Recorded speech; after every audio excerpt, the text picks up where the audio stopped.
Hi, this is Stefan Gonick, Soulmate Attraction Mentor and founder of the Soulmate Attraction Academy from FindingTheLoveYouWant.com. Welcome to Love Talk Q&A, the place to be to get your questions answered about finding and keeping the love of your life. So in this episode of Love Talk Q&A, I'm going to be answering the following question. Hi Stefan, my question is, why am I so afraid of finding love? I really want love on the one hand, but I'm so afraid to actually get it on the other. It's both sad and weird.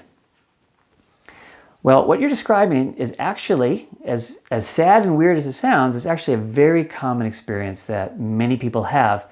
In your case, you're very aware of it. In some cases, people are not as aware of it, but it applies to most of us.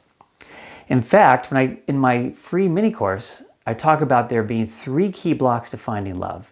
The first one is being powerfully, subconsciously attracted to the wrong people.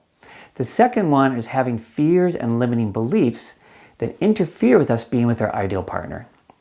And the third one is not being aligned with bringing your ideal partner into your life as soon as possible. So your question is all about block number 2, having fears and limiting beliefs that interfere with us being with our ideal partner. So this is, like I said, this is very common, and what this has to do with is you captured it very well in your question. There is one side of us that, yes, this part of us longs to be with our soulmate, our ideal partner, with the love of our life, and this other part is really scared of it. And the truth is that there are few things in life that are actually scarier than being presented with what you most want, because the stakes feel so high, just through the roof high. So where do these fears come from? Well, these are all the kinds of fears that we have about love and intimacy and being close to somebody that we got from growing up and in our adult relationships. Now, people can have a wide range of fears, but there are some very common ones, and I can mention just as examples. So one of these fears may be a fear of abandonment, a fear of being abandoned or rejected. Those are the same. The other one is sort of the opposite, which is fear of being engulfed, smothered, too close, invaded emotionally, things like that. Another common fear is basically, to get lost, to lose ourselves within a relationship. That's another very common fear, that we are become so oriented on the other person and fitting into their life and things like that, that we lose touch with ourselves, what we want, what we like, who we are, even in more extreme cases. And then the last sort of general category that's very common is a fear of repeating the same pain that we got either growing up or in our adult relationships. So this is what we have associated with love and intimacy, these kinds of fears. And like I say, there can be a whole long list of more specific personal fears that people have in addition to these very general common ones. So, and that's why we have this kind of experience. Now, in some cases, these fears can be so strong that it keeps us stuck in the middle. There's a part of us that wants to find the love of our life. There's a part that's scared, even terrified of finding the love of our life. And there can be this huge conflict internally. So the question, and in some cases it's more subtle than that, and we can be stuck, we can be in conflict to the point where we don't even try.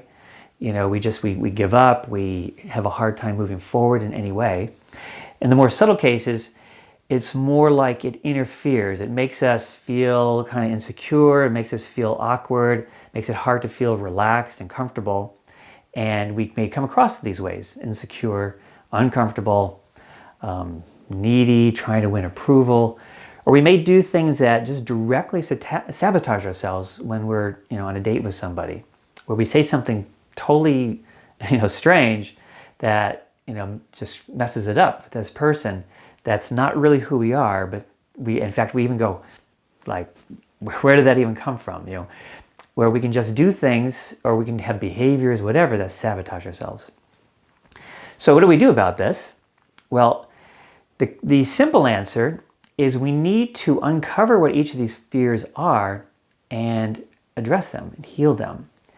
I use EFT for that. That's the fastest method that I know of for doing that. You can use other methods as well.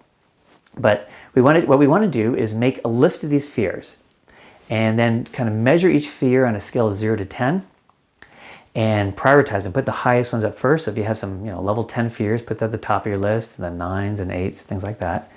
And just start working through them one by one.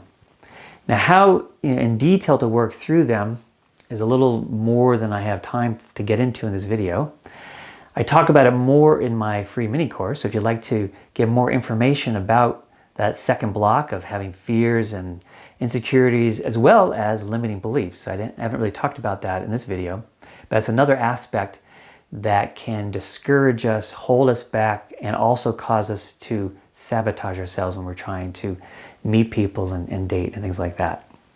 Or it can even carry over, even if we do get involved. It can interfere and cause us to sabotage our new relationship as well. So to get more information about all that, I would encourage you to sign up for my free mini course, The 3 Secrets to Attracting Amazing Love, using the link below. And you can learn more about that. So I hope this video is helpful, and I hope the person who asked this question now has a better understanding of this sad but weird experience that you're having, and so many of us have. I certainly had the same kind of thing. I was very aware of it during my own search for love. So like I say, I hope it's helpful, and I'll catch you in the next episode of Love Talk Q&A. Did you like this video? If so, click on the like button below, subscribe to this channel, and spread the love to your friends. And if you have questions about your love life, please submit them in the comments below, and your question just might appear in an upcoming episode of Love Talk Q&A. Also, if you would like to understand the 3 key blocks to finding love and how to attract your soulmate now, sign up for the free Finding the Love You Want mini course. Well, thank you for hanging out with me, and remember, no matter how long you've been trying, you really can have the life and love you long for. This is Stefan Gonick, International Love Coach from FindingTheLoveYouWant.com. Thank you so much for watching, and I'll catch you next time on Love Talk Q&A.